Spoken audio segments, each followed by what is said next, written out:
You're watching Total Haze. I'm Thomas. And I'm James, and these are two totally different cars. Let's do it.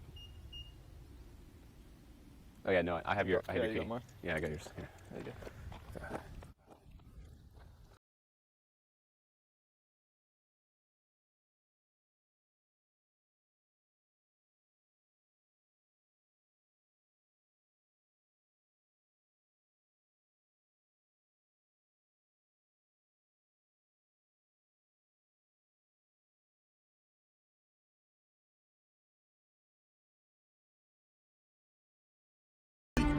Yes, the Supra has a BMW engine, but the chassis itself was co-designed by the two manufacturers. And once the basic structures were done, the manufacturers set about tuning and perfecting their own cars in their own way. So if that's the case, then this shouldn't just be an alternative Boxster Cayman situation, but rather they should feel like different cars. So while they both have a BMW inline-6 engine with a twin-scroll turbocharger, the Z4 has 382 horsepower, while the Supra has 335, and 4 less pound-feet of torque. And 4 less feet might not sound like much, but that's the difference between a dog and a snake. Thank you for that, James. But some dyno results have yielded even higher numbers, and in a drag race, we've seen the Supra beat the BMW. So today, while we are going to do a 0 to 60 test, we're interested in which one of these is more fun and which is better value. After all, the Z4 that we're testing today is spec'd for $20,000 Canadian more than the Supra.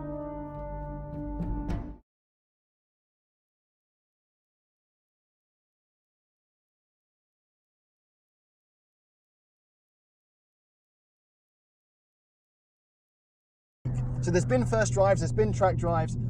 We're going to discuss how they're different and what they've been like to live with. This has the B58 engine. It's the same engine as in the Supra, but it has more horsepower.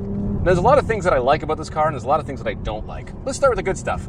I love the engine and transmission, the whole drivetrain, the whole straight line experience of this car is fantastic. It revs really hard, all the way to 6,500 RPM, and the torque is prodigious. It's fantastic, and it makes a really, really good noise. So I know the engines and the chassis and a lot of the components are exactly the same, but let's have a little bit of fun. Let's do a 0 to 60 test. Okay, before we start this 0 to 100 km/h test, you should know that these were real-world tests and were timed individually. So if they don't line up perfectly here, that's just the video.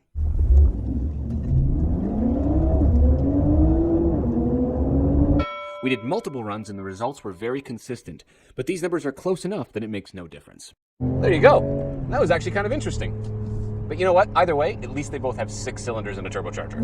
All right, so we have 335 horsepower and 365 pound-feet of torque, and that torque is available to you from 1600 RPM. It is so usable, the power in this car, and it's not so much that I can't use it on the road. This on the road is a joy, and that is something I give it great credit for. So this is about 3,400 pounds. That's 600 pounds more than a Toyota 86, but it has a lower center of gravity, and it has a shorter wheelbase. This drives lighter than it is. And it gets a lot of flack for not having enough power, but if you floor it in this car, it has enough to spin the rear wheels, and it sounds excellent. The in-cabin sound is incredible. As you rev up, it bangs on upshifts, and it pops like crazy on deceleration, like an F-type. But if you want, you can shake it up with comfort mode, which is a mode I've barely used this week, because this car gives you so much more back in sport mode. This makes a lot of pops and bangs in sport mode. On the upshift, it kind of whumps, and it gurgles on the downshift. It's a really, really exciting exhaust, and I think it's basically exactly the same as the Supra. James doesn't seem to think so. So you think you can tell the difference between the exhausts? Absolutely. You're positive? These are different cars. Like this meme of them being the same car ends now. They have the same engine, you know that, right? Different tuning and different things, enough that the exhausts sound different. All right, well, tie this around your face. It's a branded, sponsored by Throttle House. Okay, turn around. What, if I'm turning around, what's the point Turn of the around, blindfold? You do realize okay. Okay, you're gonna stand right here. All right, you have no idea what car you're near right now. Don't move.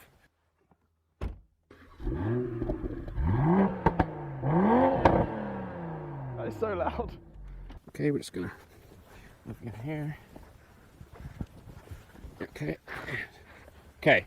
Quite heavy-handed. Don't move. Okay, I have no idea where I am. That is so loud, that snap. All right, which is which? The last one is the Supra. Yeah, you're right. Yeah, see? And for your consideration...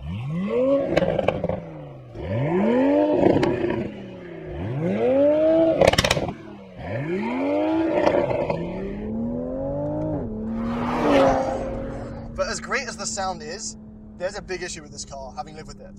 With both windows down at speeds over 70 kilometers an hour, the buffeting is insane, completely untenable. And that really upsets me because I love cruising with the windows down. So it ruins the high-speed experience of this car if you want the wind in your face. The steering in this car is really dead on center. Right here, there's nothing.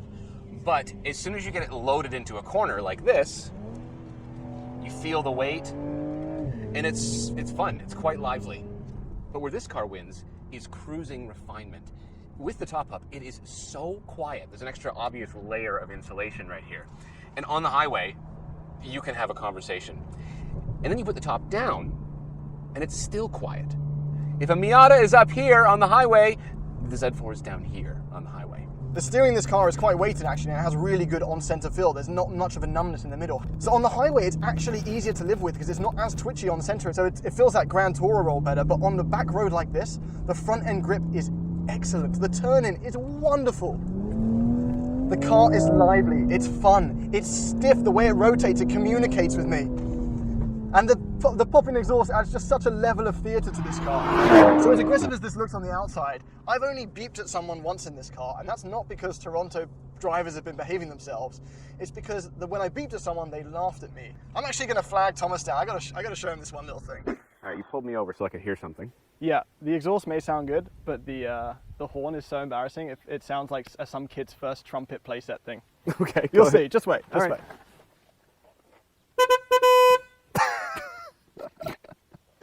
That is ridiculous. It's embarrassing. Listen to mine. This is totally different. Ready? Okay, that's a car horn. That's a car horn. Yeah. Back on the road. Okay. Okay, now the biggest issue that I have with this car, and this is actually a very big issue, is there's something bizarre about the damping. It's like it's not matched to the springs properly. In comfort mode, on the straight, it's fine. It does a little bit of side-to-side stuff, but when you get it into a corner, if the corner is anything other than perfectly smooth pavement, there's a ton of grip. And what it does when it starts to reach the limit of traction is that it translates the horizontal movement to vertical movement, and you get this bounce and this chop, and it is furiously annoying.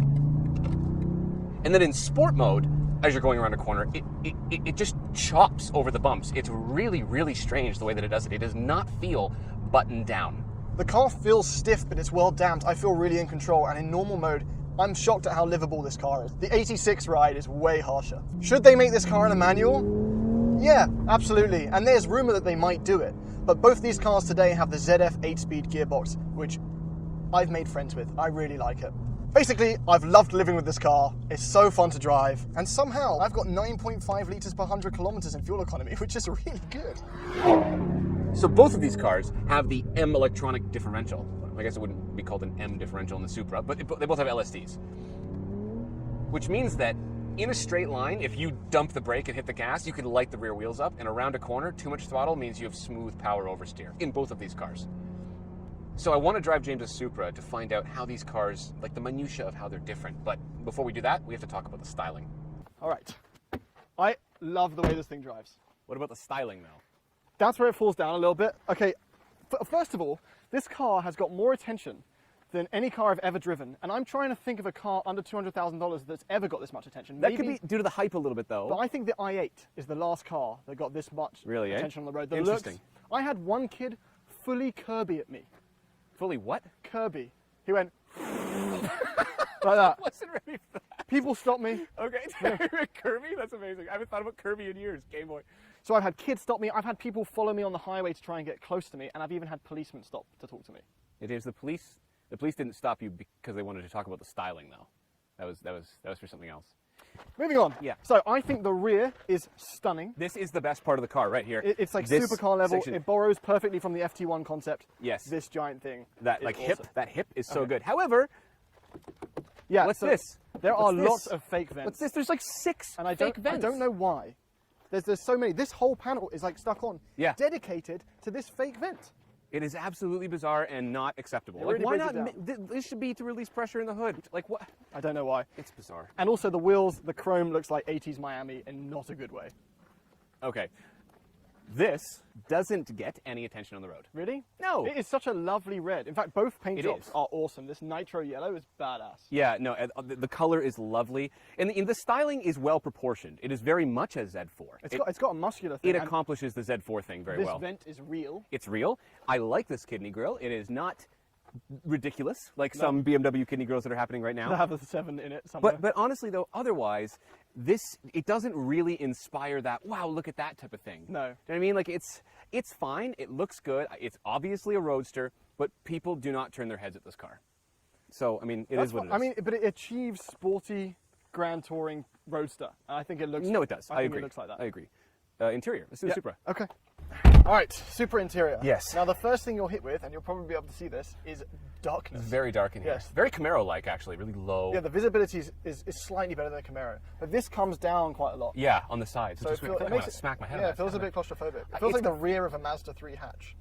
That's exactly right. Yeah. For a helmet, though, this would be better for the track. And there's no sunroof, lower center of gravity, so you have space for a helmet, obviously. Yeah. Okay, the rest of this. This is BMW. It is all BMW, but it's last-gen BMW, which means I like it better.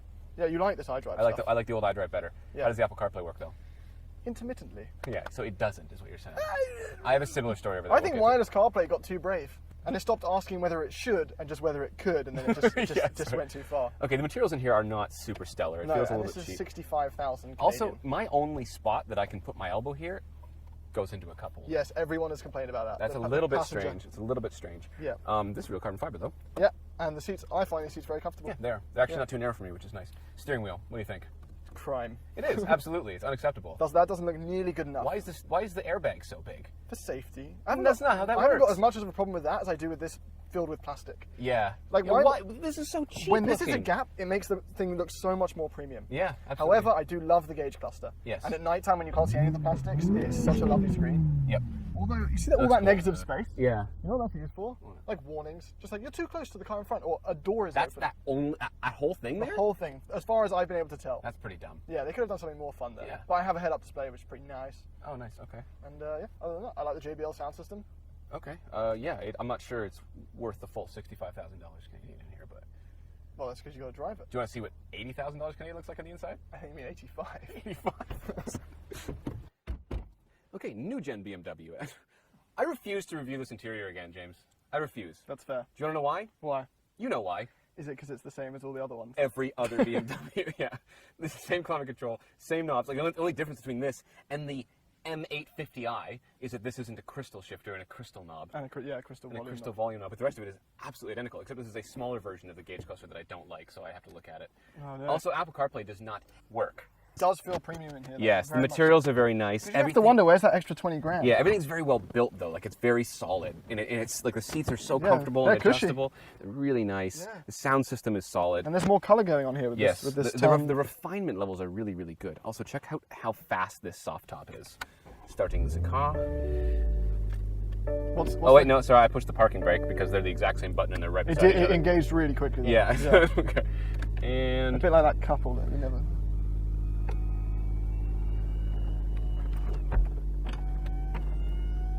done. 10 Wow. seconds. 10 seconds. That felt less than 10 seconds. It's really good. All right, we're gonna put that back open now so we can continue talking. Check out where the cup holders are. Explain that to me. Oh, that's annoying. Explain that to me. The wall here. Yeah, how do you use them? So if you have a cup, Yeah, you don't. you can't. I don't take drinks in my car. I always do. I was with coffee or something. It's just ridiculous. How can you drive a fast roadster with coffee? Well, you put a lid on it. No, it's a Starbucks, dangerous game. Little sticky No. straw. Otherwise, this is fine. The visibility is great. It's a soft top. I like it in here. Want to drive it? Yeah, I'd love to drive it. Let's do it. Right.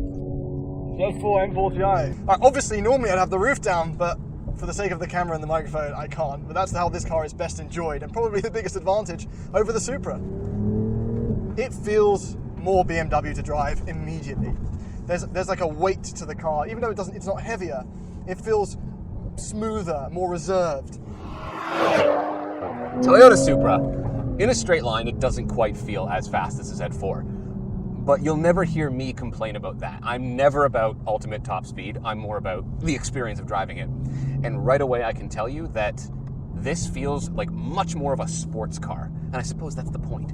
Essentially, this car massively succeeds at being the Z version of the M340i we've recently driven. I have found several destinations. Thank Which you. one should I select? No destination, please. Thank you. It may succeed at being a Z4, but it doesn't Please succeed. select an No. exit. No. All right. It's so much more lively. The steering on center is better than the Z4. I don't like the steering wheel nearly as much as the Z4, but it feels really sharp. And the noise is sharper. Everything about this car is a little bit more crisp than the Z4. The Z4 is definitely aimed at cruising, which I guess makes sense. Okay. This is an easy one to conclude. This is a gentleman's sports cruiser. The price tag is high, and this one's fully spec'd out. So, I personally enjoy the Supra more, because for me, if I was going to get a roadster, Miata is always the answer. Although the level of refinement with the roof up it feels like a normal hardtop car, whereas the Miata is a Miata. I really do like this engine. And the 8-speed ZF transmission is very, very fast. Do I wish it had a manual? Yes, obviously I do, and so does everybody else. But when you're over in manual mode, you downshift, you get pops and bangs, and the upshifts are lightning quick. The damping it's a little bit choppy, kind of like the Z4, but it's not nearly as bouncy. It's a different setup.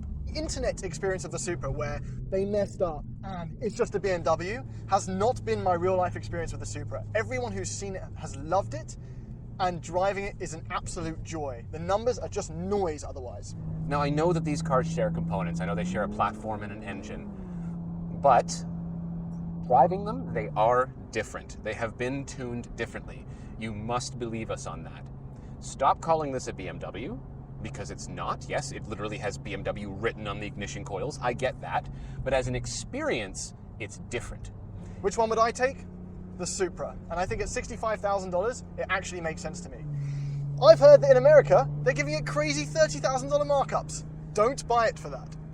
And in terms of how it's set up and the overall experience of driving it, I would take this Supra over the Z4 any day of the week. Maybe it's because it's the most exotic looking car this side of 65 grand, or maybe it's because it really was a joy to drive and live with for the week. But the Supra was the obvious choice for the two of us. I think a lot of that is down to the fact that there is a vacuum in sports car options between something like a BRZ on the lower end and a Porsche, a hole that the Supra fills quite nicely. And if the rumours are true and there is a third sports car headed to the Toyota lineup, then my vote's on an MR2, please. For now though, I can't imagine anyone being disappointed with their new Supra. How about that C8 Corvette though?